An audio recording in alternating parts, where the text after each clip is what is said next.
Are hot.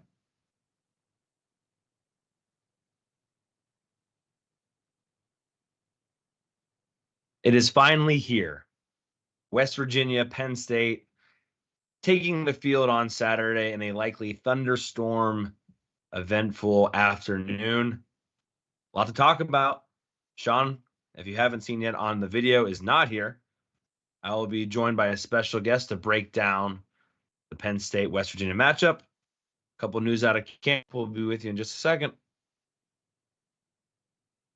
Welcome into Hardcore Penn State Football. I'm Cory Lestochi. With me, not always, is Bill DiFilippo from Roar Lions Roar. How you doing, Bill? Penn State has a football game. Well, we're doing this on Wednesday night, Cory. Penn State has a football game in like 2.5 days. How can I be anything other than like bouncing off? I don't know about you. I have not been able to work this week. I've just not been able to get anything done. I think for work purposes, and this is being recorded, I have to say that I did get work done this week, especially since I work from home. No, I was completely zeroed in, focused to work. Bill, thanks for being here. I made the joke last week that if you did too well of a job, that we were going to kick Shawn off the show. So no pressure or anything. Shawn, of course, he came onto our pod last week and was a very gracious co-host with myself and Matt Filippovitz for that episode. So I really don't want to take Shawn's job, so I will purposely tank this and have this be the worst episode of the pod you guys have done. Yeah, call me Mike Yursich with how I will struggle to exceed the bar set for me on such a momentous occasion. That is true, because that was really disappointing. I promise you it won't be the worst episode we've ever had. This is episode 146, which really, there was more before it. We just didn't count all of them. I promise you in those 146 episodes, we've had some really terrible ones. So you'll be fine in there. But no, you're right. Penn State plays this weekend. We did have a couple of notes outside of necessarily the current football world to take care of. And then we'll transition to what happened at practice today, preview West Virginia, talk Big Ten, hardcore Big Ten Pickem, which, Bill, you've participated in that before. And then we will wrap up with our predictions. That sound like a plan? Sounds like a great one. Okay, good, because you don't have a choice. So real quick, two things. So most of the NFL cuts occurred the other day. And Penn State had a lot of players that were cut from teams. I didn't realize how many they had. They ended up with 34 on the official roster, and then at least 5 more made the practice squad as they were added back today. Most notably, Sean Clifford brought back. I saw Curtis Jacobs was brought back. Kalen King was brought back, although he was cut. So I had a couple were saved there. Anyone surprise you as far as someone who made the team or made the practice squad, or even the opposite, didn't make the team? I was a little surprised to hear that Curtis Jacobs ended up getting released by the Chiefs, and then I ended up on the Patriots on their practice squad, just because he was a guy who got some pretty good reviews during camp with the Chiefs, played in the preseason for them, flashed a little bit, but and we've seen it firsthand that Curtis can be a guy who makes game-changing plays on a defense. And for a team like Kansas City, with how much money they have tied up in Pat Mahomes and Travis Kelce and Chris Jones and a few other places, you would think a younger guy in a pretty advantageous contract would be something that really appeals to them. But, really stinks to see that he didn't make it. And, Cory, you're like me. You want to see every Penn State guy make it on an NFL roster. But, for a guy like Curtis, for a guy like Shawn, for a guy like Kalen, I think Daquan Hardy ended up in a similar spot. Like, glad they got on practice squads, and hope we see them have very long, very successful, to however they define that, NFL careers. I always am curious when a guy is cut from one team that hasn't been in the league before and is picked up by another. Like, how do the Patriots know enough to go, yeah, we want to go grab a Curtis Jacobs? To me, that's just like, I'm always impressed by that. Yeah, you're hoping that, for a team like the Patriots, like Gerard Mayo just knows really good linebacker play. But yeah, they have big rosters of people who get paid a lot of money to know everything about every person who comes into the NFL. So hopefully they identify something. And Belichick's not there anymore, so we can't say, because I think you would agree, if Belichick was there and he got his hands on Curtis Jacobs, I would assume that Curtis Jacobs is like going to make $250 million over the course of his NFL career. Yeah, probably at tight end though, or something. Yeah, random. probably. They move him to running back. Yeah, so I wanted to mention that I really honestly didn't get to watch that much preseason football this year. But Malik Willis signed with the Packers, which kind of bumps Sean Clifford out. But they already made the note that Malik Willis may not know the playbook. So it sounds like Clifford may be in the backup role for the Packers' first game, which I forget who it's against off the top of my head. I don't know if you remember that. Aren't they playing? If I remember correctly, they're playing the Eagles in Brazil, and I only remember Brazil that game. Because right. like that stadium, a big like tradition for the Brazilian football team that plays in that stadium is that they ban the color green. So the NFL put the Packers and the Eagles in there, and I'm very excited to see how that goes. But that is neither here nor there. That's a great piece of trivia. That's why we had you on the show. Thank you. The only other thing that I wanted to mention before we really start talking about the current team or the actual players was Pat Kraft did get a new deal. Some of which, probably the most important thing, was they extended him for a very long time. They also, in a way, kind of lined up some of the milestones or opportunities for bonuses with some of the things that Franklin's aligned with. And seems very clear, Bill, that where Franklin goes, where Kraft goes, they're kind of tied to each other at this point.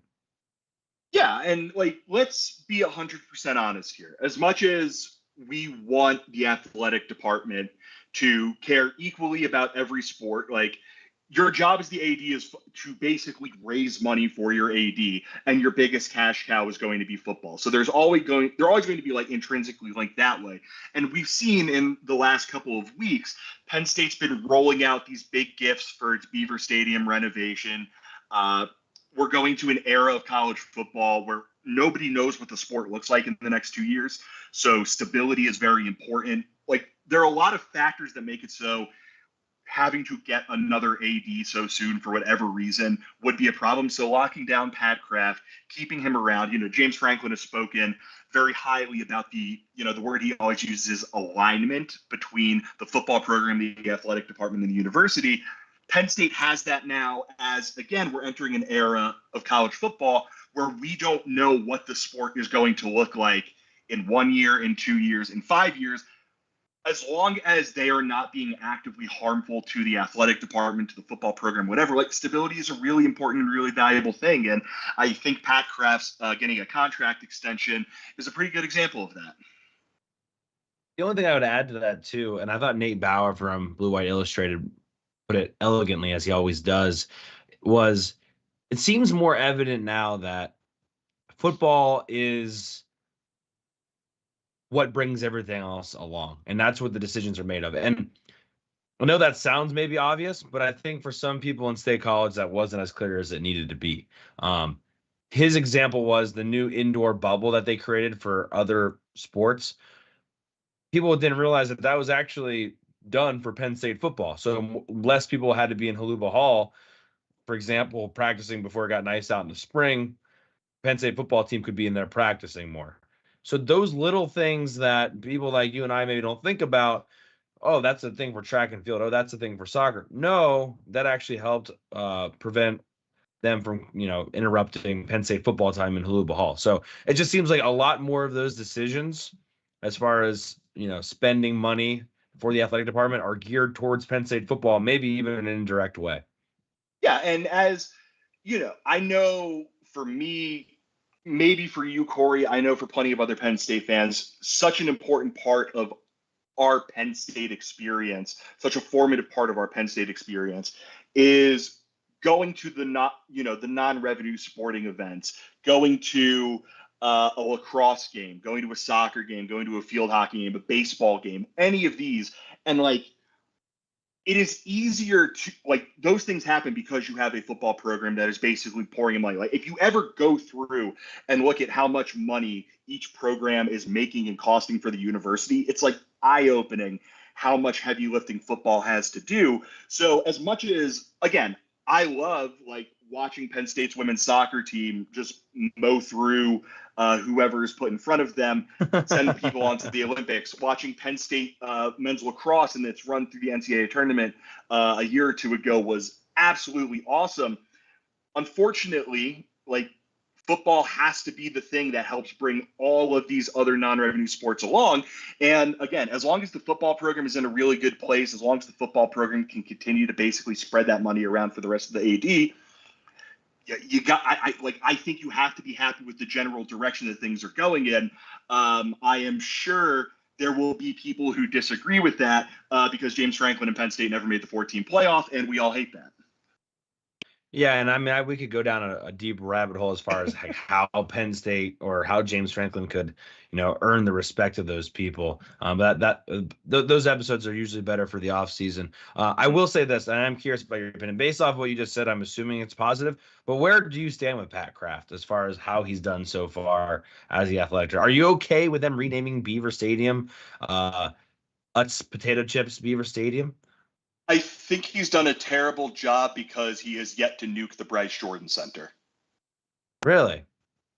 Yes. All seriousness, like, it's tough because, it could be a very easy thing to make fun of. It could be a very easy thing to kind of shoo away. But, like, there is something to the tradition in college football, the tradition of Beaver Stadium, the tradition of Penn State, all these sorts of things. I guess my question always is, would I rather that Penn State is a team that is constantly like playing from behind in all these various things, not bringing in as much money as possible that can go to the athletic department, the likelihood that they are, we're 5 years down the road and they're in a position that, say, a team like Nebraska is currently in, or a team that was once a power and just hasn't quite gotten back to that level is currently in? Or do I want Penn State to make sure it's doing everything in its power to be able to compete with the big boys, to be able to compete for national championships, for Big Ten championships? And as much as I wouldn't love Utz Field at Beaver Stadium, as much as I will never call it Utz, it's a Heinz, kind of similar.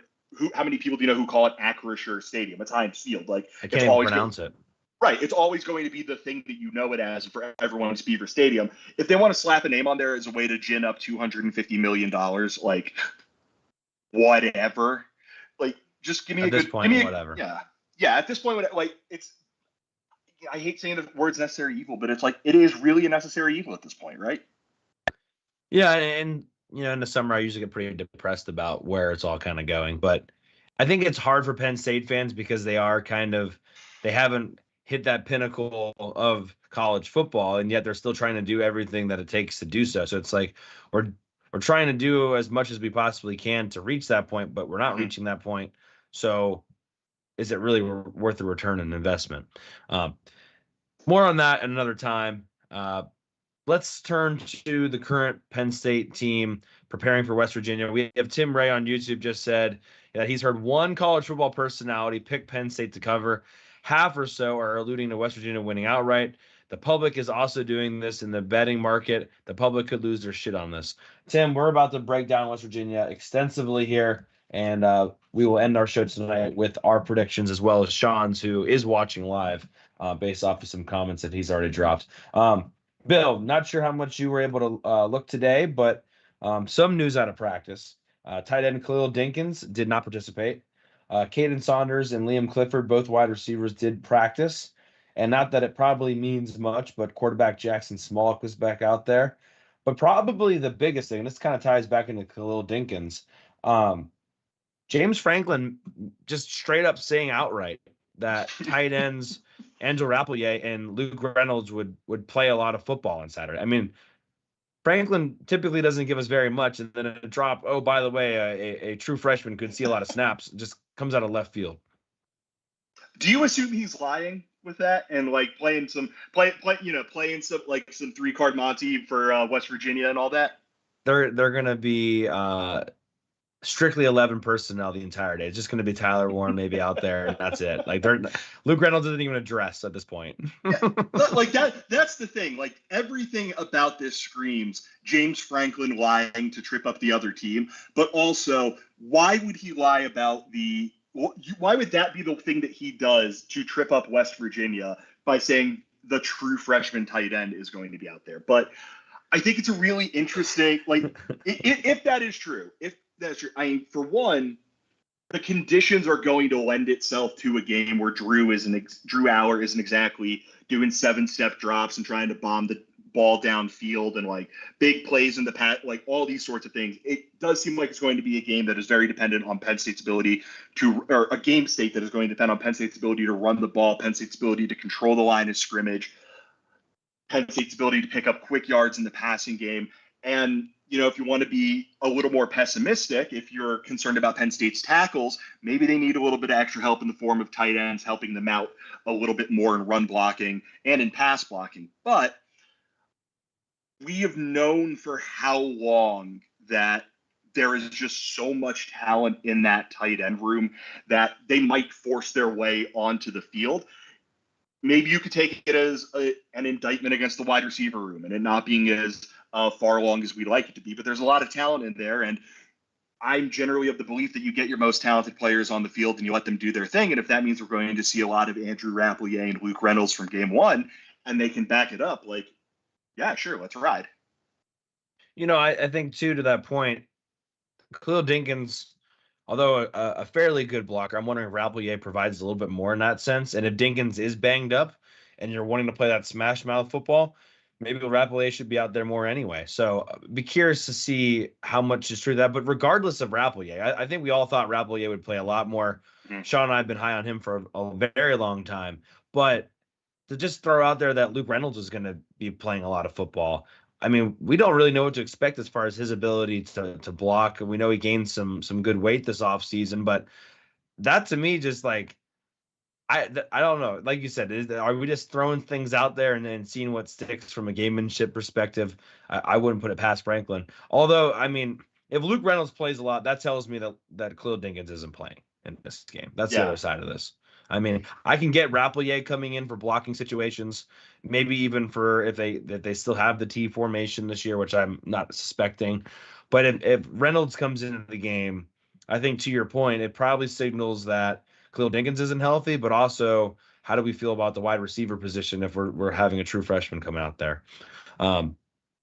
Lee on YouTube also agrees. He said, I hear the receiver's not doing very good. I don't know if I've ever heard anything positive out of anybody with the Penn State receivers for more than like a day.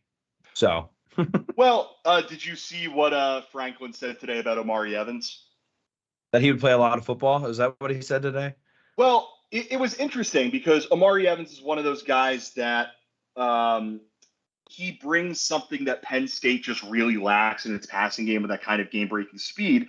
And let me see if I can find the quote where he basically said that he was a track guy when he first got here, has grown into a football guy. There's a lot of excitement in the program. I need him as a guy that Penn State could be talking about very different at the end of the season from now. And it's like, well, you put all that stuff together for Omari Evans, a guy who I don't know about you, Cory. I thought he was in line for a big year last year, and then he was just he was just MIA, like for essentially the entire season.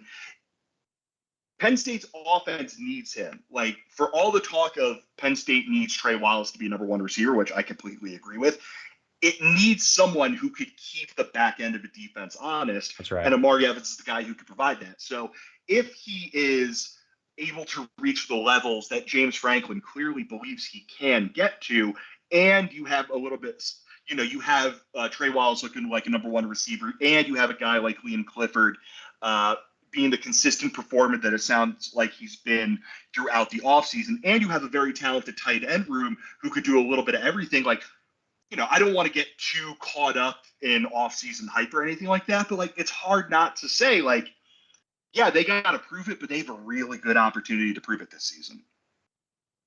Here's my concern with that. And the Amari Evans thing, I think last year to start the season, I think even in our season preview show, I was like full send on Amari Evans. I thought he was going to be the breakout guy this year. I really was disappointed with last year.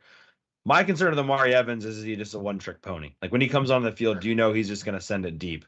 And maybe they can afford to do that from time to time, but I'm very curious how much better he's developed as a route runner.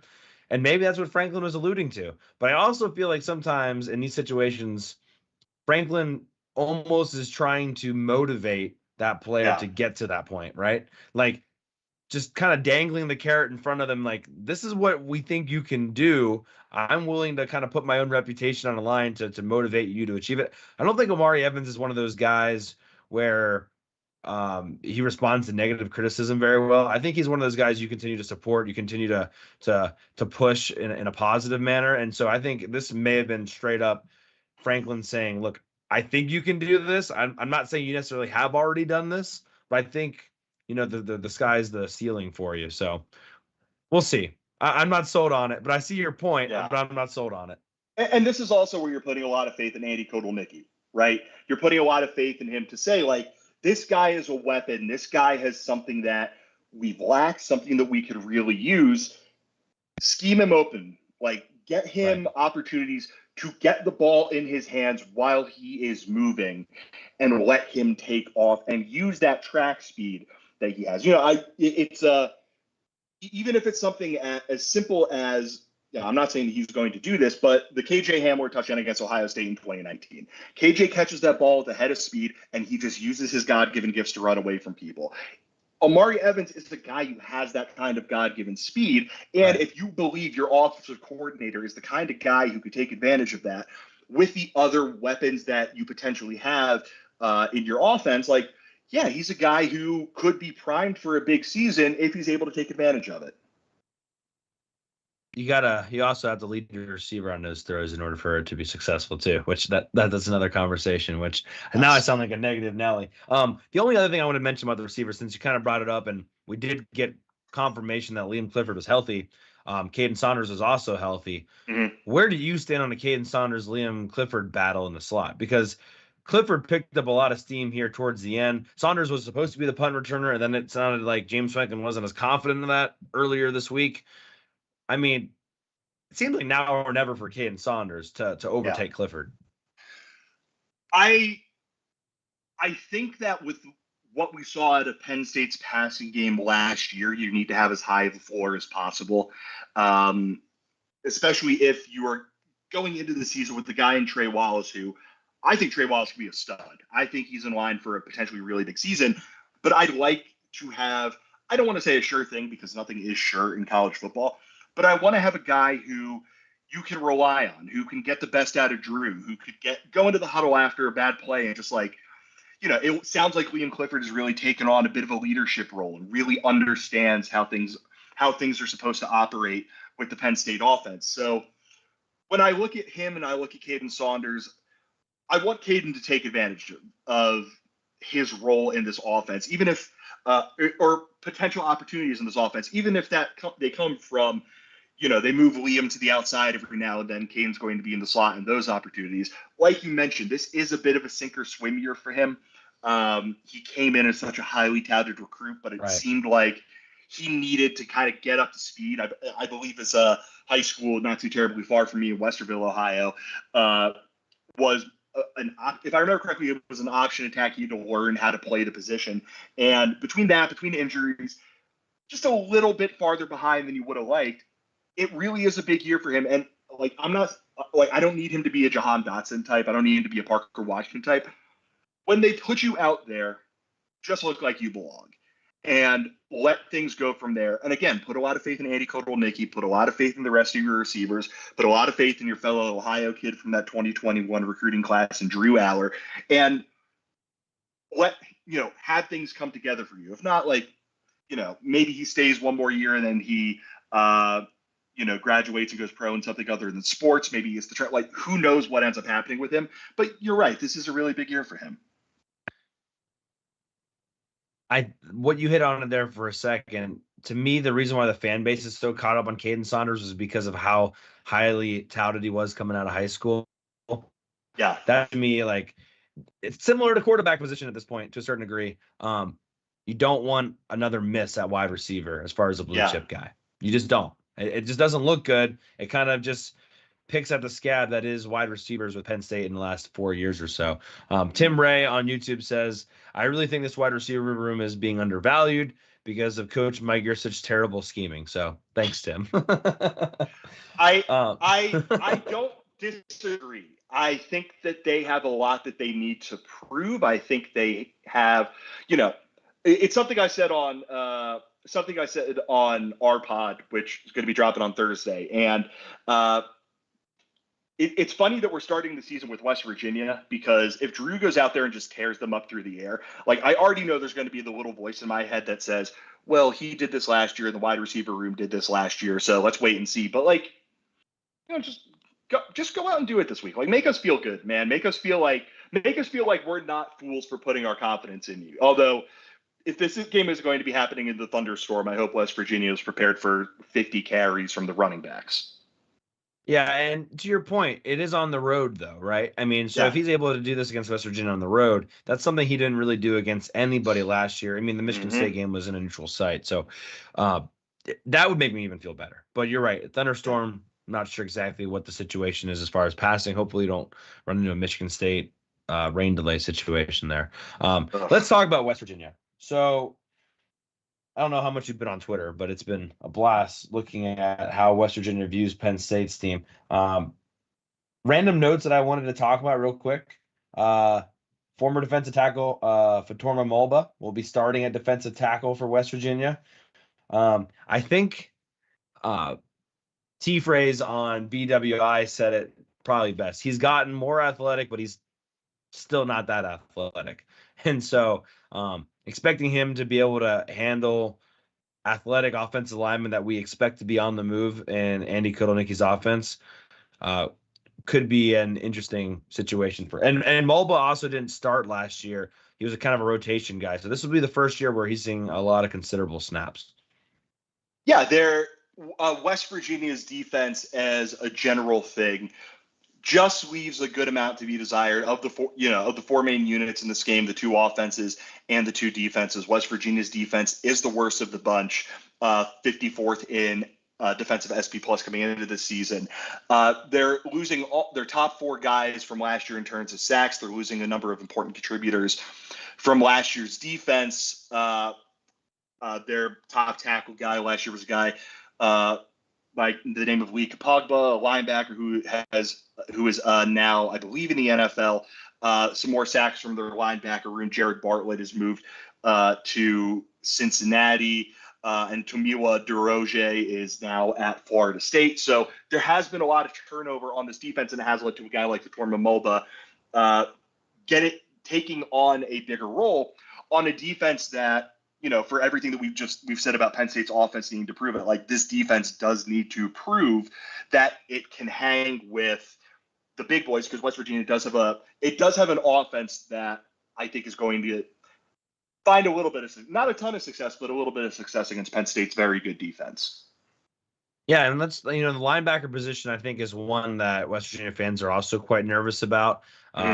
The 24/7 sports reporter that was on with the Lions 24/7 podcast this week straight up was very concerned about the linebackers. You get Trey Latham back. He got injured last year. But otherwise, after him, like you said, a lot of people in, a lot of people out.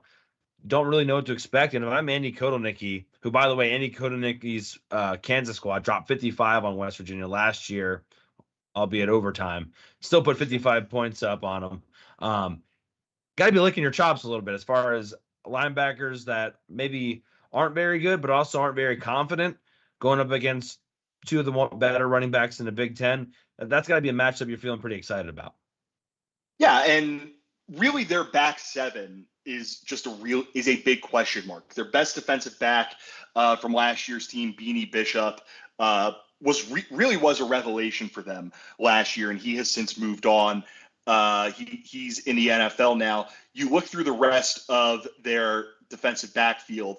They bring back a senior safety named Anthony Wilson, who is a good football player for them, is a guy who is usually involved when he's one of their top tackle guys over the last couple of years. But Malachi Ruffin, one of their top cornerbacks last year, Marcus Floyd, one of their top safeties last year, they're both gone. And they've brought in basically 2 new starting cornerbacks, a guy by the name of Garnett Hollis, from Northwestern, who Penn State fans probably saw he was the one who said Penn State really only respects Ohio State and Michigan. They don't have respect for the other teams on their schedule. And then the other player that they brought in I wonder if that was just because like they played us tough for 2 quarters and like that's where he decided that would be reasonable to say.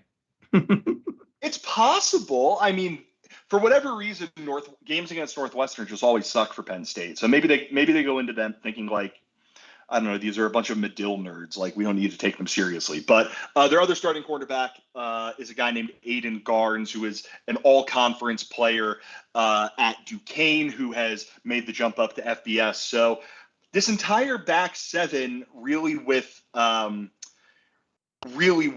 that one exception in Anthony Wilson Jr., it should be one that Penn State can find some success against them, whether that means big plays in the running game or consistency in the passing game, I don't know, but there's an opportunity here, even while recognizing the weather isn't going to be great, and even while recognizing Drew Allar's struggles on the road last year, for Penn State to, again, find a little bit of success on a Saturday afternoon.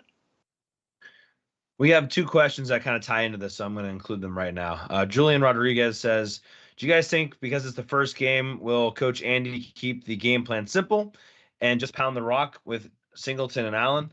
I'll just preface this before I let you answer, Bill, that I don't believe in offensive coordinators, especially on the road week 1 at West Virginia. I think Andy Koenig is going to do whatever he needs to do to get the job done.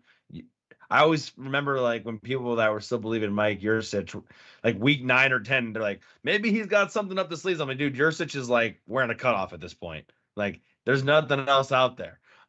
So I don't necessarily think that Andy Koenig is going to keep the game plan simple as far as it being the first game. If anything, it's going to be because of the weather, and it's going to be because there's only so much you can install in your offense until the first game. And here's the thing. When people say, I've always believed that when people say keeping things up his sleeve, that basically means, is there this dynamic passing game sitting there that, and this isn't just a Penn State thing. I just want to stress, this isn't just a Penn State thing, but it's always like, are they just running inside zone? Are they just running like screens and slants in the passing game? And then occasionally they throw 4 birds in. Like, that's what I think a lot of people believe simplicity is. I don't necessarily agree with the concept that it would be simple to give the ball to Nick Singleton and Katron Allen a ton, because Nick Singleton and Katron Allen are the 2 best players on this offense. And like, that's not simple. That is, we're giving it to our best guys, and we are going to make a defense that isn't very good have to stop them, because we don't know if we can. I don't think this is going to happen.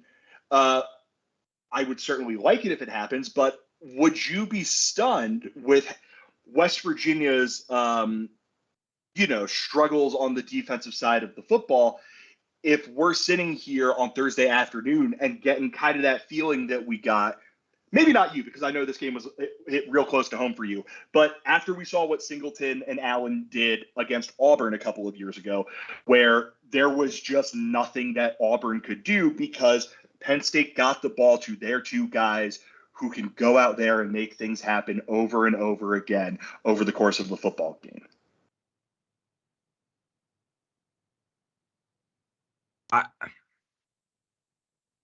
That to me is the most puzzling thing as far as where did that go? Mm-hmm.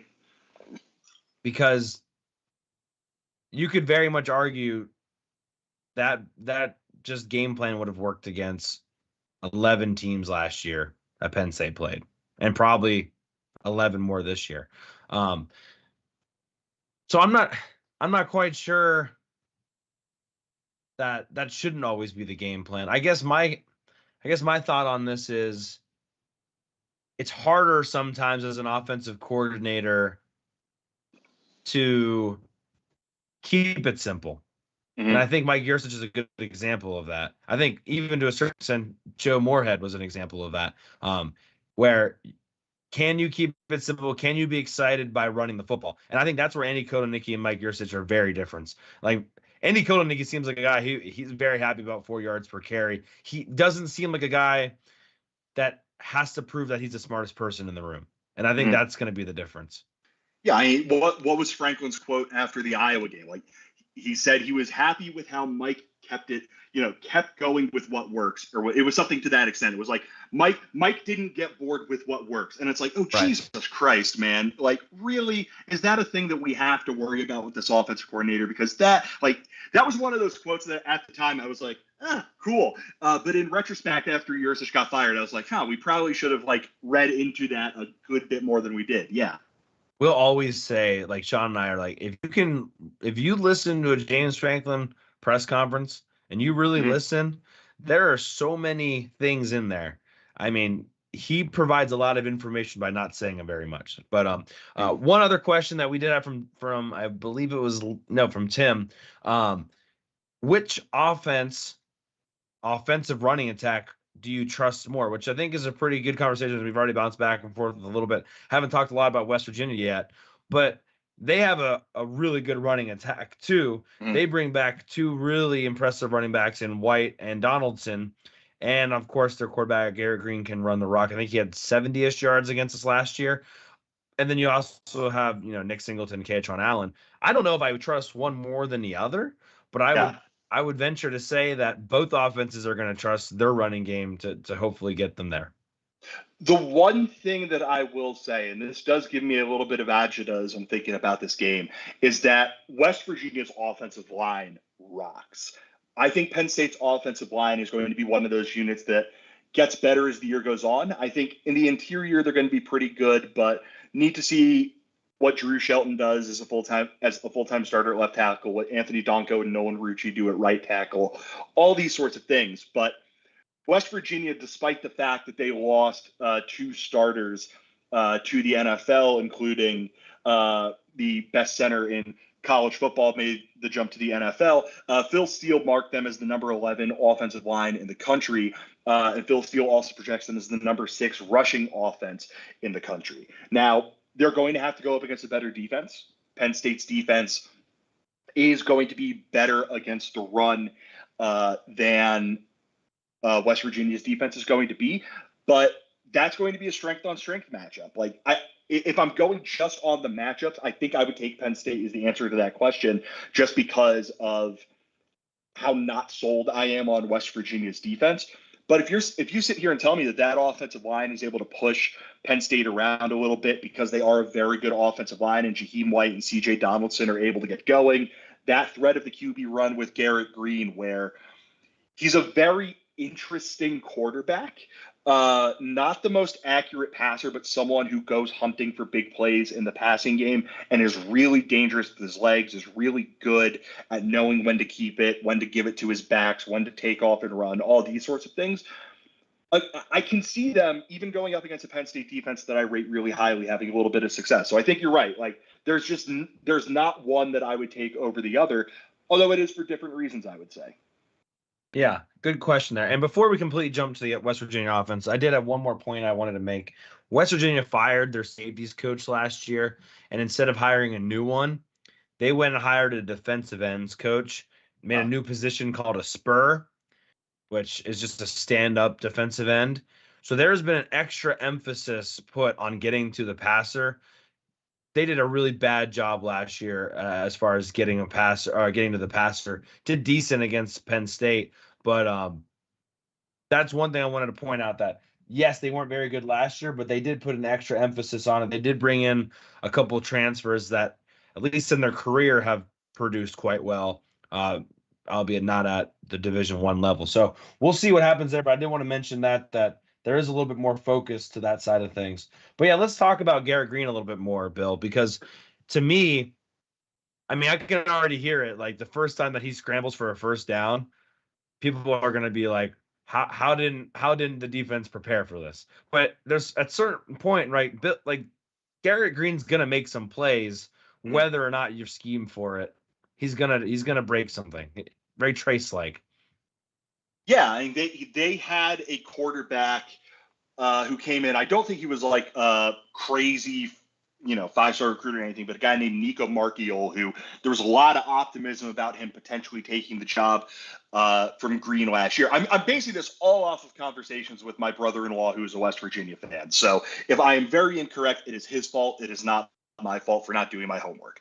But God bless you for that, though. Having a brother-in-law that's a West Virginia fan. He's a gem. But yeah, Green is a quarterback who wasn't always great last year. Again, accuracy is not really his strong suit. Completed 52.9% of his passes, but quarterback who doesn't turn the ball over a ton, 4 interceptions on the year, was really hard to sack him. He got sacked 5 times on the season, with 2 of them coming by Penn State. And part of that, like you mentioned, Cory, is because of his ability as a runner. Now, West Virginia in the passing game, they bring a lot back from a wide receiver unit that wasn't especially great last year. Their big loss is former Penn State commit Devin Carter, who has since graduated. But Green is a quarterback who likes to go hunting big plays. You look at the yards per reception for their top receivers last year: 18.6, 21.8, 14.2, 17.8, 20.1. He wants to throw the football down the field. When they get that downfield passing attack going, it gets their running game going with White and Donaldson, but with Green as well. And you mentioned the comparison to Trace, not as accurate of a passer as Trace, but I think that what's the word I'm looking for? That spirit of how to play quarterback, that approach to playing quarterback, it is pretty similar. So Penn State is going to have to be ready for a guy who goes looking for big plays, is able to convert them, and is able to just add a little bit of life to that offense. And in this particular game, add a little bit of life to a stadium that's going to be rocking and rolling from kickoff. Yeah, that's a good point too, is he is willing to take those shots deep, and in a way, not very, the completion percentage is always going to suffer because of that. But at some point, he's going to frustrate the hell out of a Penn State fan, and it is what it is. But he's a guy that's fun to watch play. The guys protecting him, yes, they did lose a couple up front. I still think that offensive line is going to be good. But, you mentioned the comparison to the run block. I'm curious to see, how well they do in run blocking this year versus last year. At the time, Penn State fans were really upset, but that ended up being probably the second best offensive line Penn State faced this year. Are they that good in run blocking as they were last year, where they were able to sustain some drives and keep Penn State's offense off the field? That to me is interesting, because they're going to be going up against, yes, the defensive ends are very good, but probably the most full of depth defensive tackle group that they're ever going to face. Very rarely do you see the amount of depth that a team has, that Penn State has, a defensive tackle, and they can cycle guys in and out. And I'm just curious, okay, maybe early on they have some success, but as that offensive line begin to wear out a little bit later on? Yeah, Penn State has 6 guys that it sounds like they trust to one extent or another in the defensive tackle room, whether that is kind of the leader in that room, Devon J. Thomas, or whether it's guys like Keziah Izzard, Alonzo Ford, Zane Durant, Hakeem Beeman. There are guys in that room that should be able to, like you mentioned, rotate them in, keep them fresh going up against an offensive line that is going to want to impose their will on the game. If they make it easier for a guy like Kobe King, a guy like Tony Roja, it's going to be a crucial game for them, because they have to be able to be the first guy to these running backs, to Garrett Green if he takes off running, and take them down. But if they can be put in situations where the defensive tackles are just attracting so much attention from so much of the attention of the offensive line, if a point that I made on our pod, we're going to learn really quickly what Abdul Carter is against the run. And that is a really important thing here, because he cannot open up lanes for them to exploit, because they will exploit it. And then you just have to be sure tacklers among your linebackers, and with Jaden Reed at, that slot corner safety hybrid position that Penn State has. So you're going to need a big game out of them. You're going to need a big game out of the defensive tackles. And if you can bottle up this running game a bit and make it so it's hard for Green to go hunting those big plays in the passing game, all of a sudden this game goes from, Penn State is currently favored by about a touchdown to, maybe Penn State could puff their chests out and I don't want to say run up the score on West Virginia because I don't think they're going to do that, but keep West Virginia at arm's length for the duration of this football game. In a way, I feel like this game could end up being kind of like Penn State, Iowa, where Penn State ended up putting up almost the most points they put up against a decent opponent. It's one of the best defenses in Iowa, not because the offense necessarily did tremendous, but because the defense just did so well. I just feel like it's one of those games where Penn State's able to get a lead early and West Virginia has to go away from the run a little bit. And we see Garrett Green running around trying to run for his life and make plays. That to me is a recipe for disaster for West Virginia. And that to me leaves a short field for Penn State's offense. And at that point, you don't have to figure out the wide receivers. You should be able to score from the 40-yard line anyway, knock on wood. Don on YouTube says, West Virginia hitting some big plays after Green scrambles around is what worries me the most. I'm not quite worried about their that they'll be able to put together a lot of sustained drives. So he's just worried about Garrett Green run around, maybe Braxton Miller making some plays.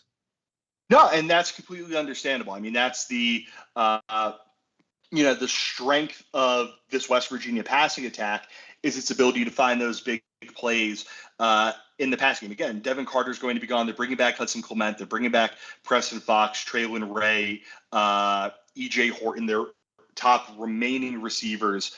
Who you forgot to mention right there. No, I'm getting to him. Don't worry. And okay. I do want to just correct myself. Horton has transferred to he is at Florida Atlantic now, so I do apologize on that. They wanted the top tight ends in the Big 12 in Cole Taylor, who caught 35 passes, 444 yards, and 4 touchdowns, and then a former highly regarded wide receiver recruit that Penn State really wanted to get up to Happy Valley in Rodney Gallagher. Caught 10 balls for 74 yards last season. Was not able to find the end zone last year, but is a really talented, really dynamic football player, and the kind of guy that you immediately look at when you're like, all right, who's going to be the guy that rips Penn State's heart? It's the thing we did, at least I did for years with Julian Fleming, where I just assumed that Ohio State is going to get a winning touchdown against Penn State because Julian Fleming catches a football, and that just kills me. Ronnie Gallagher is the kind of guy who's primed for that. But getting back to their overall passing game, it's one where Clement caught 22 balls for 480 yards last year. Fox, 26 balls for 368 yards. Ray, 18 for 321 yards. Taylor, 35 for 444. Wasn't a very productive passing offense, but they took advantage of when they were able to get completions by picking up big gains. And, again, Green is a really good guy at tucking it and running when there's just no option for him down the field. So going to be this is not, they're not going up against, Patrick Mahomes and the Kansas City Chiefs passing attack or anything like that, but they are going up against a passing attack that is going to provide some pretty unique challenges for them. Yeah, you summed that up great. The only other thing I was going to say is Rodney Gallagher did get some snaps on the defensive side of the football in the slot. Interesting. Okay. So we'll see if he ends up playing a little bit of corner, little slot corner, or I guess line position is what Penn State calls it now. Don't know what people have against just calling it the slot, or the nickel. Branding. Everything is branding. That's right. I'm sorry. At the end of the day, it's going to be related to the NIL. It's going to be the DP Doe nickel spot or something. The Blaze Alexander slot cornerback. That's actually not a bad idea. I'm surprised no one's done that yet. Listen, they endow coaching positions all across the country. I'm just saying we could start getting a little bit of money by sponsoring the position these kids are playing. The rot is so deep in this goddamn sport at this point, Cory. That's just lean all the way in. Who cares at this point? I'm surprised it never besides NIL, they never decided to sponsor the position with calling it the Kerry Collins, starting at the Kerry Collins quarterback spot, Drew Aller. You know what I mean? Something like that. Yeah, the one that I always remember is is I think Stanford is the program where they don't have a football coach. They have the Bradford M. Freeman director of football and the Andrew Luck director of offense. So just That's awesome. There you go. We know the way into this stuff. Like if you're not going to sponsor it, like, you know, give me the Zach Mills quarterback room or something like that. Just do remember some guys for every single position. The Derek Moy wide receiver unit or some nonsense like that. That's not too bad there. That Zach $1 million Mills idea, folks. One last thing I wanted to bring up about West Virginia here. Wyatt Millam, the left tackle, going up against Abdul Carter tonight, Dennis Sutton.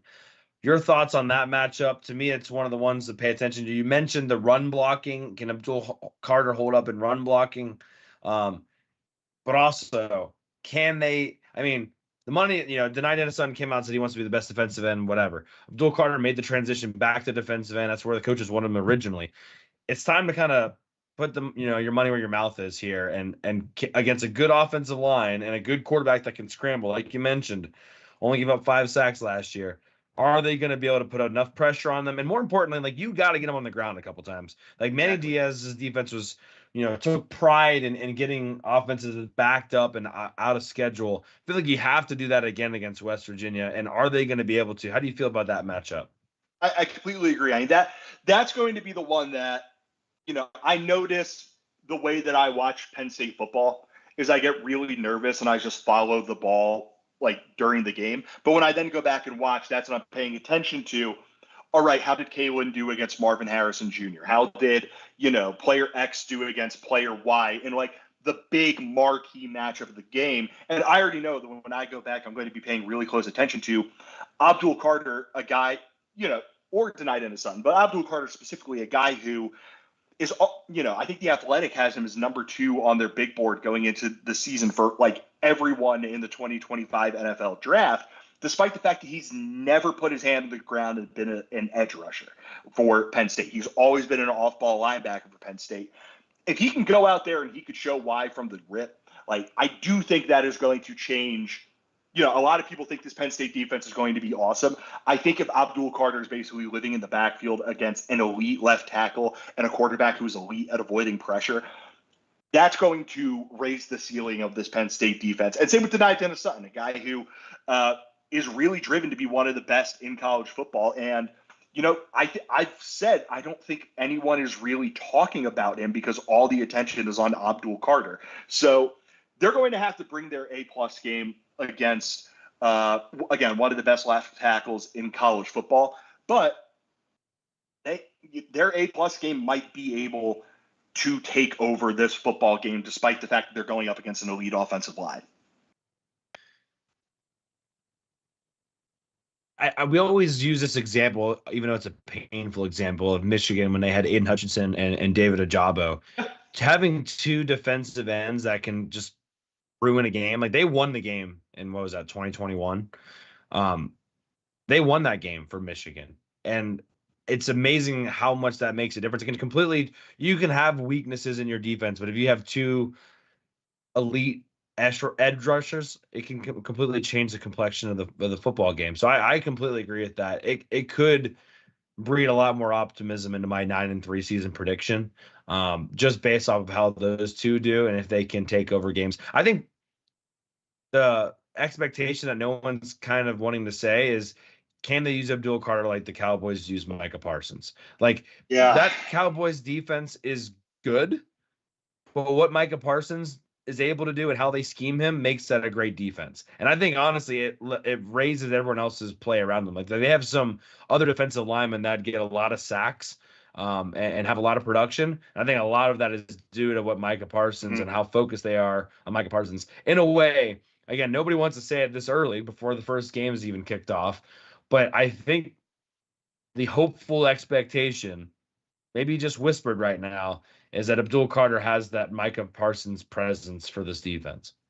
Yeah, and the part that really nobody wants to say is that this was what Micah was supposed to be in his final year at Penn State, right? Like, his first year is supposed to be linebacker, and then like act of God happens, and suddenly he can't play as, his junior year, when by all accounts it seemed like Penn State was going to try and use him more like this. So like, a little bit of a redemption arc here with seeing how Abdul Carter goes into a role that we all think Micah Parsons was going to fill if he was able to play his final year. And, it would be really nice if he was just able to come out with a splash and, make a statement against one of the better teams one of the more difficult opponents he's going to have this season. That would be some poetic justice, no doubt about it. Don on YouTube says the Middlesworth Fritz linebacker position. So let's go. I have a buddy around here who is from the Williamsport area, and every now and then he and I talk about how upset we are that we can't get Middlesworth chips anywhere in Columbus, Ohio. So listen, that would certainly be welcome. I would love for Middlesworth to spread its glorious name throughout the college football universe. Who doesn't love a potato chip that is fried in lard? My mom's obsessed with Middlesworth, and they live in Florida now, to the point where I literally have to put chips in Tupperware and bring it down whenever I go and visit. So I don't know what it is about that area. I had to drive up to New York earlier this week, and had to go through Williamsport, or on the outskirts of Williamsport. Got lost through there at some point, and I have no idea where I was, and maybe close to where your buddy's from. I wanted to mention a couple things that we just missed before we get to the pick'em.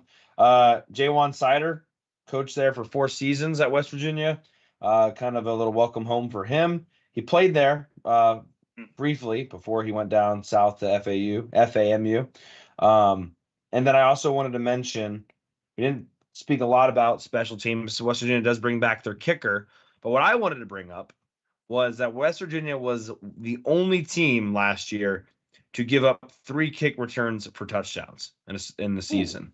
And part of the reason is that they refuse to kick the ball in the end zone. That they always are trying to pin their receiving team inside the 25, and so therefore every kick is returnable.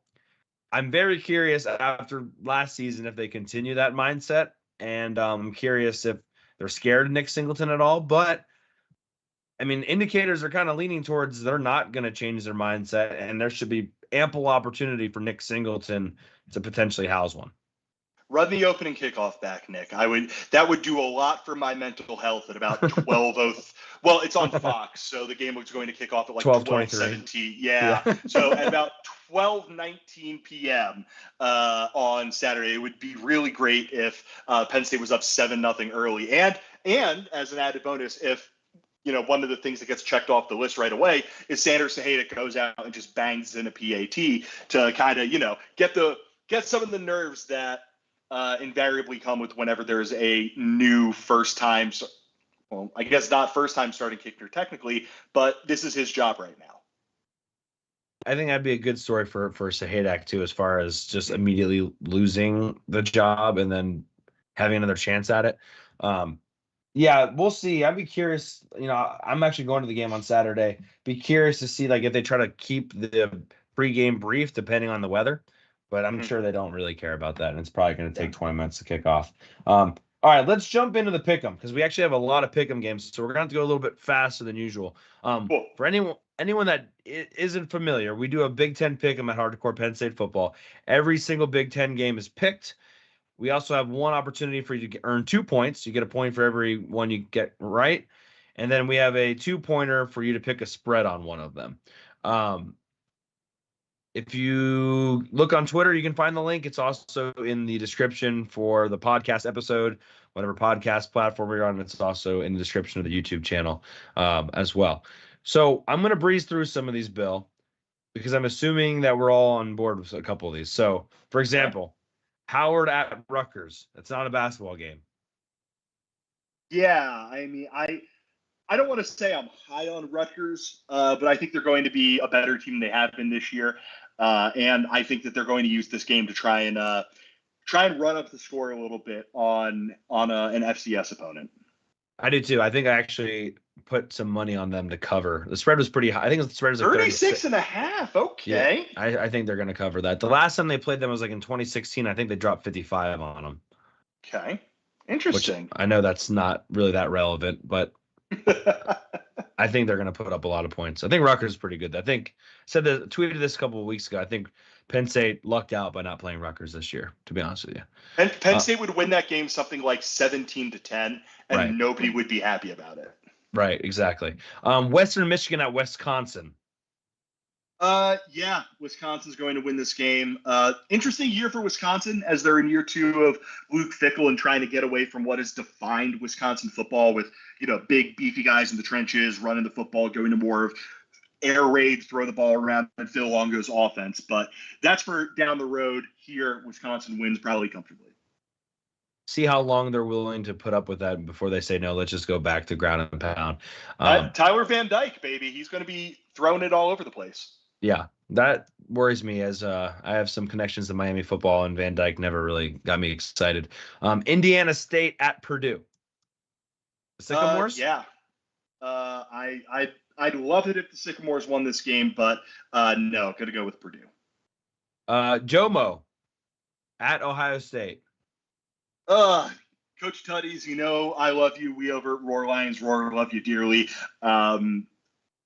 I would consider pretending everyone got sick and just not going into this football game because I don't think Akron is going to have a very fun time on Saturday. No, I don't think so either.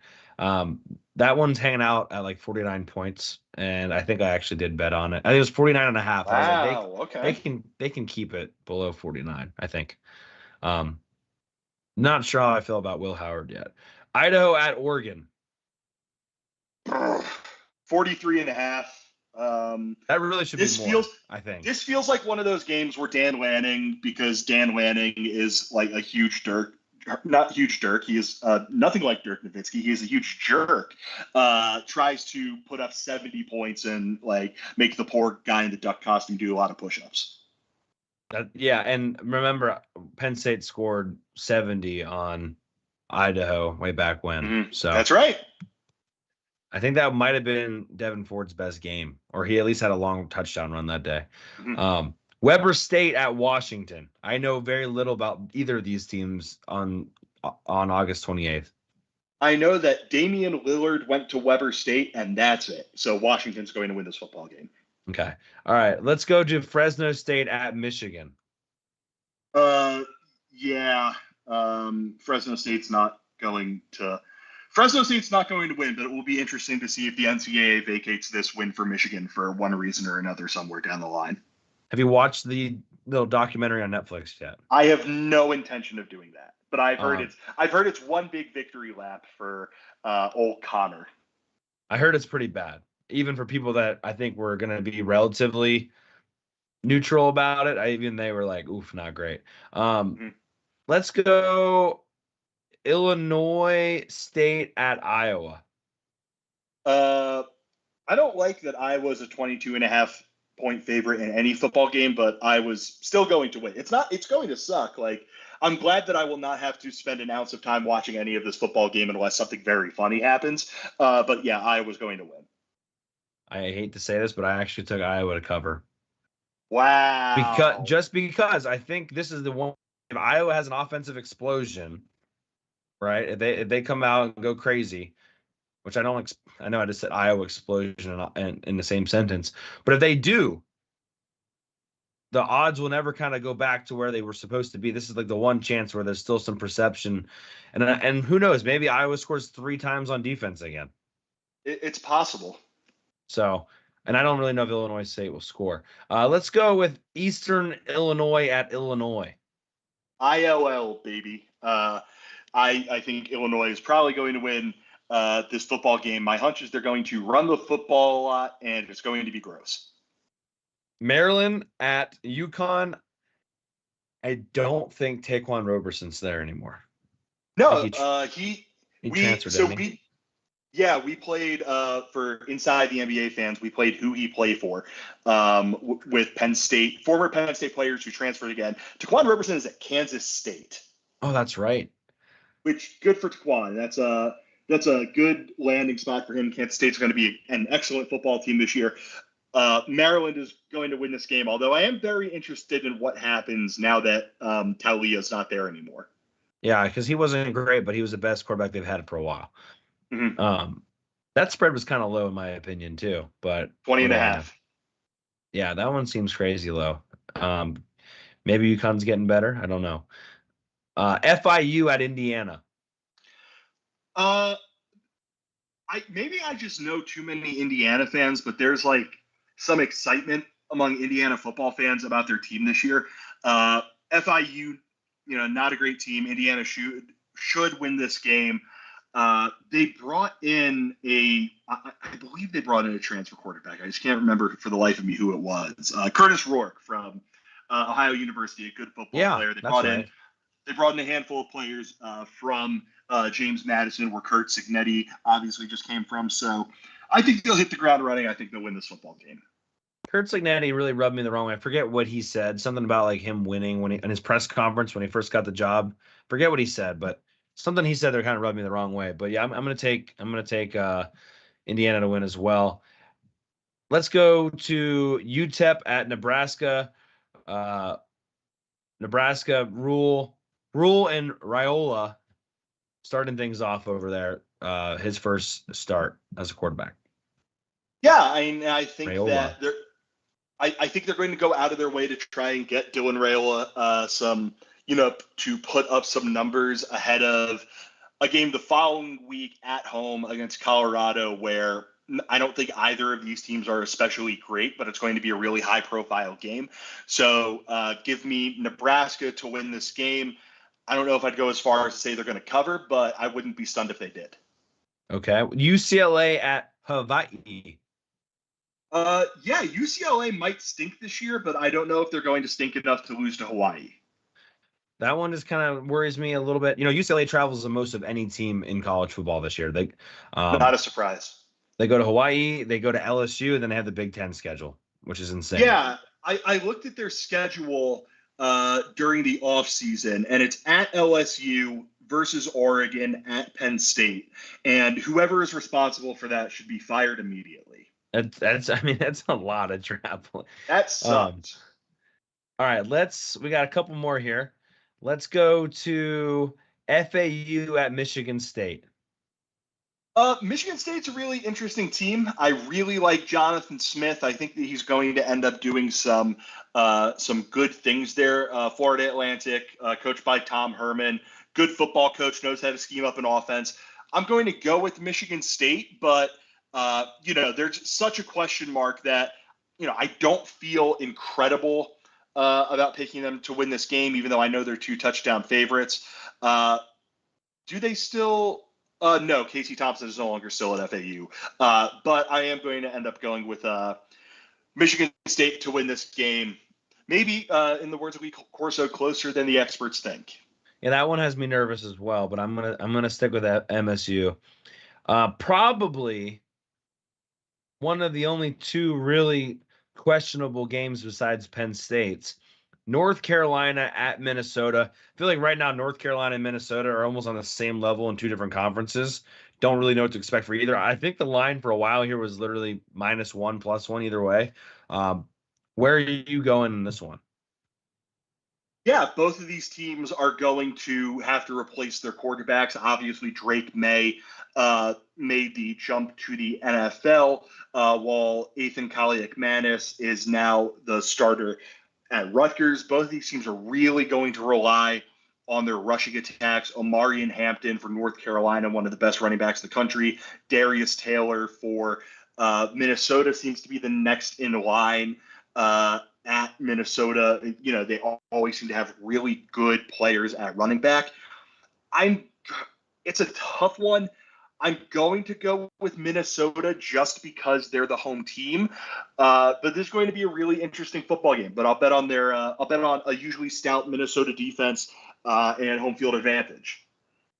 Just the Gopher line, like when you're lined up for a field goal and the Gopher just staring at you is usually what makes the difference there. USC at LSU, neutral site game. This one's played on Sunday. I think LSU is a 3.5 point favorite, roughly.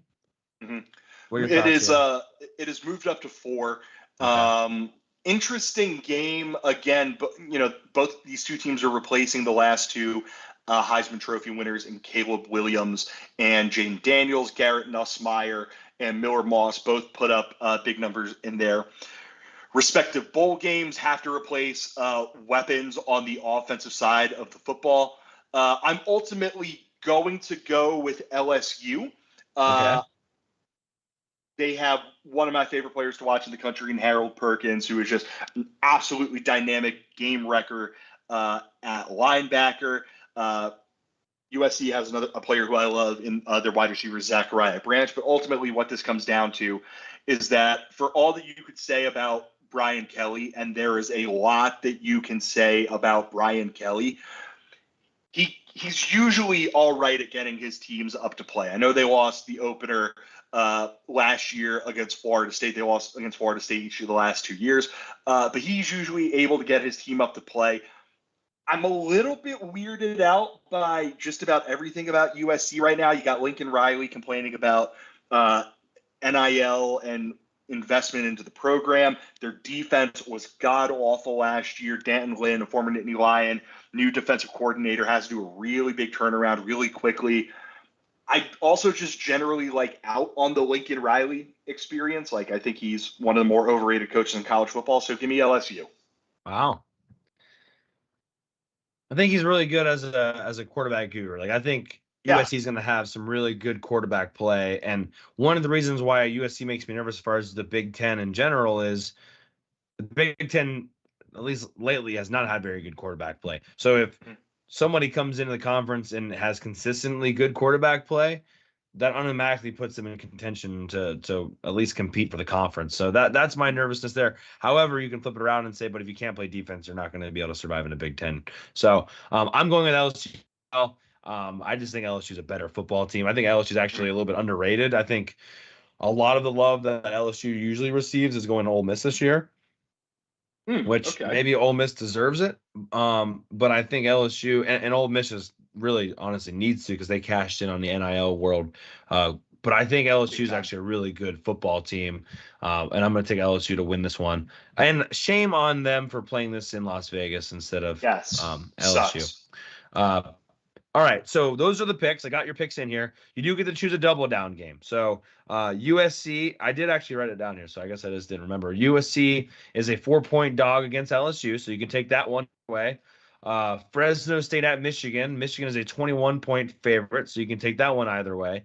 UConn at Maryland, 20.5-point favorite for Maryland. Take that either way. Or FAU, Michigan State. I got that at -14, so you can take that one either way.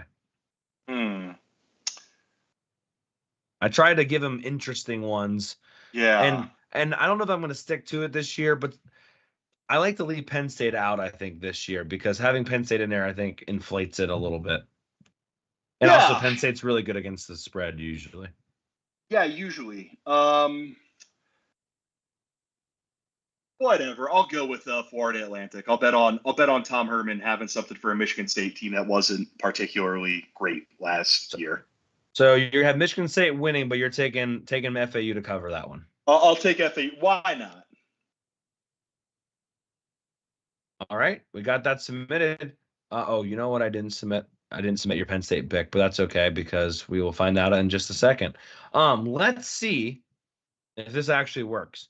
So we're going to start our Penn State predictions, and I'm going to try here to see if we can get Shawn to show up on here.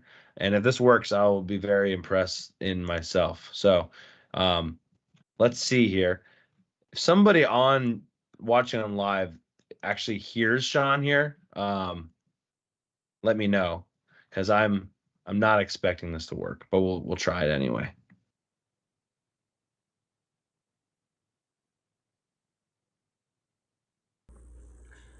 Okay, time for my predictions. So when you do a game like this, we saw the schedule, and whenever you start with a game like this, like, it's a team that's testy. I think of West Virginia last season. I think of Purdue. I think more so Purdue 2022. That was a team coming off a 9 or 10 win year. We're on the road. It's a hostile environment. And that's more so of how I'm thinking about this one. Those fans are rowdy out in Morgantown. Nobody knows how to party quite like them.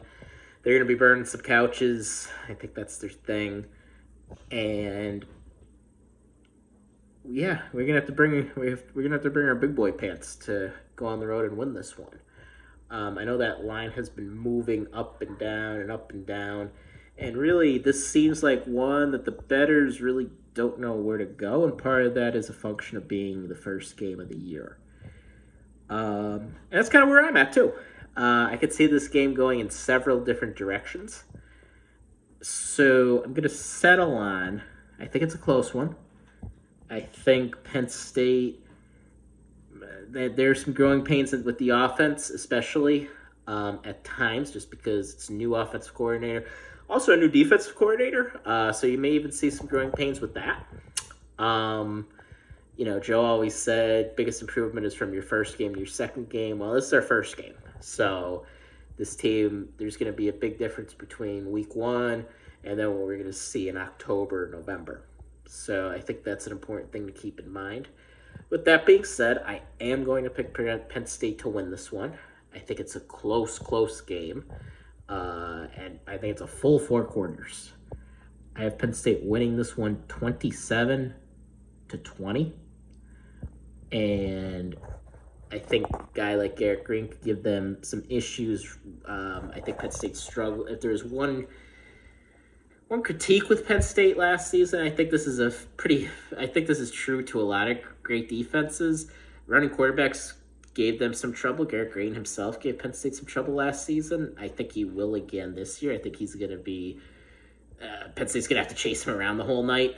And I do think we'll be able to contain him well enough. And the offense is going to get it done. And I think they're going to get it done the old-fashioned way. Again, talked about growing pains. And with growing pains, you have to stick to what you do well, what you know, what your identity is. And sometimes you have to look for that identity. And this team's identity is going to be in the run game. And it's going to be riding Kaytron Allen, riding Nick Singleton. I think this is a game we're going to rely heavily on Kaytron Allen. And churning yards out, moving the chains, keeping the ball. And I think that's what wins it for them. I think late in the game, it'll be 3rd and 1, 3rd and 2 for Penn State. We're trying to keep the ball away from West Virginia to get the ball, trying to prevent them from getting the ball back. I think we're able to do it, convert a few first downs and ice the game.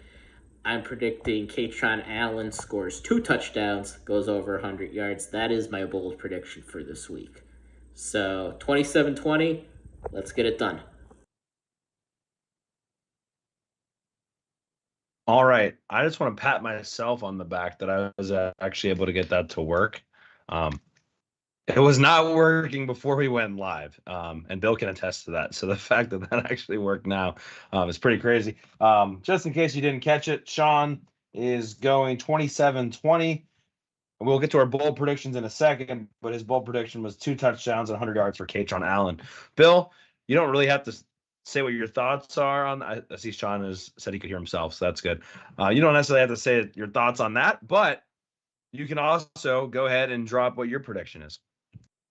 Sure. So the one thing that we haven't really discussed, and one thing that really interests me, is whether or not they use this game as an opportunity to build on what has been the big overarching thing for Penn State this entire offseason, which is when Drew Aller is confident, Drew Aller is at his best, and Penn State is at its best. And that's kind of the one thing that I'm paying the closest attention to throughout this entire game. Ultimately, I'm looking at 2 things. One, what do the analytics say? And while Vegas now has Penn State as about an 8-point favorite, over to 10.5, down to 7.5, 8 points, depending where you look at, FPI has Penn State on a neutral field as about 14 points better than West Virginia. SP Plus has Penn State on a neutral field being, I think, a little bit better than that. But these SP plus spread in this game is about 14 points. So there's a bit of a disconnect between what Vegas thinks is going to happen in this game and what the computers think is going to happen in this game. But ultimately, I come back to the fact that the worst unit on the field on Saturday is going to be West Virginia's defense. And I think that a Penn State offense that was so maligned last season for its inability to take advantage of the fact that it isn't always going up against elite defense. Like, forget how they played against Ohio State and forget how they played against Michigan. It didn't always look especially easy against Illinois, against Northwestern, against insert team here. I think this is an opportunity for Penn State's offense, whatever that looks like, to have a bit of success in the first game of the Andy Kotelnicki era. I think Penn State's defense, we have mentioned that we think Garrett Green is going to get loose a couple of times. They're going to find some big plays. But for the most part, I think it should be able to take care of business against a good and impressive West Virginia offense. The weather concerns me a bit with this pick, but I'm sticking with what I said on our pod. Penn State 28, West Virginia 17. Fantastic. And, that's a good point, too. I mean, just about the offense and the perception of all offense, and you kind of remember the bad. You don't remember the good. I want to go back to what you said maybe a little bit ago about how Penn State did look good against West Virginia last year. And I don't think West Virginia's defense is as good as they were last year. Mm-hmm. I picked Penn State to go 9-3, and one of the reasons was I wasn't sure how Penn State was going to do on the road. And Penn State's got a couple road tests this year. They've got to go to Wisconsin. They've got to go to USC. For whatever it's worth, they got to go back-to-back Purdue at Minnesota. I said on the season preview show, if I knew how Penn State was going to play on the road at West Virginia, I would feel a lot better at Penn State going 10-2 or maybe even 11-1. Yep. But I just don't know, and that really does concern me. The good news for Penn State is I don't think you need Drew Aller to play any better than he played last year to win this football game. Mm-hmm. And for that reason, I'm taking Penn State to win. I think Drew Aller can do exactly what he did last year. And I'm not saying that's what Penn State fans want him to do, but I'm saying he can take care of the football and not win them the game. And they're most likely going to win the game because they have enough talent in the running back room. I think they have enough talent at the offensive coordinator position. And I believe the defense is going to set the offense up enough times where they can squeak through this game if they have to. That being said, I think Drew Aller has improved at least a little bit.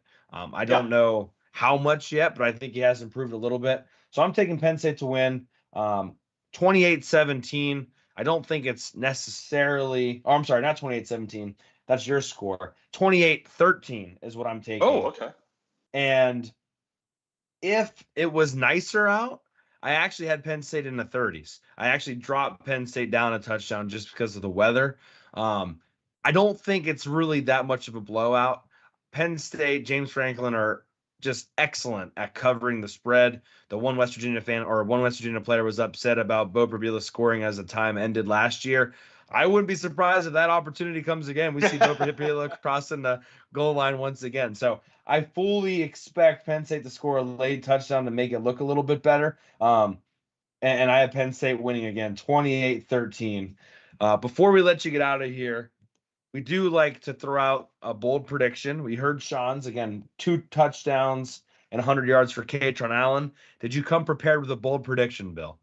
I came prepared with 2. You overachieving son of a gun. I do what I can.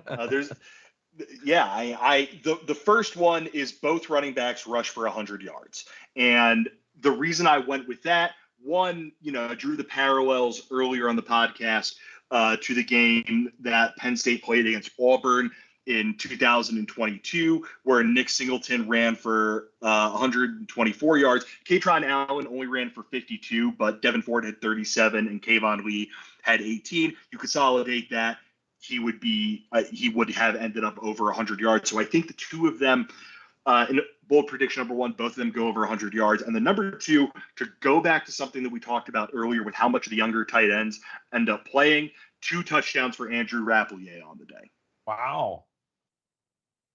Yeah, we saw last year that, and we don't know how much, exactly how much from last year is going to impact this year, but there were plenty of moments where the entire defense, whether it was on the goal line, whether it was on a fourth down, the entire defense is focused on the running backs, on Keandre Lambert-Smith, on Tyler Warren, on Theo Johnson, on this and this and this. And what happens? Khalil Dinkins, no one's anywhere near him.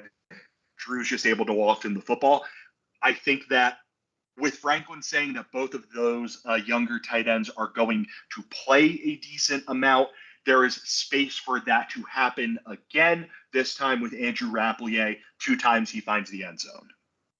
Those are really good predictions, and I'm sure Penn State fans will be happy to see those happen. I also have 2 predictions.